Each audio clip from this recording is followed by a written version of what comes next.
बिस्मिल्लाहिर्रहमानिर्रहीम। माशाल्लाह यार, शहर में रह के भी आज मकई की रोटी और ये साग, अल्हम्दुलिल्लाह मज़ा आ गया यार। अपनी माओं को, अपनी वालदा को, ऐसी वालदा को सलाम पेश करें और उनको अल्लाह सेहत और तंदुरुस्ती दे, जो आपको आज के इस जद्दत के दौर में भी गाँव जैसा माहौल, जहाँ पे आपको ये साग और ये मकई की रोटी है,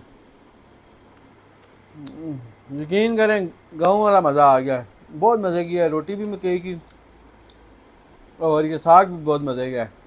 तो कमेंट्स में मुझे बताएं कि आज भी किस किस के घर में उसकी वालदा उसको मकई की रोटी और साग बना के देती हैं। ये आपने कमेंट्स में ज़रूर बताना है।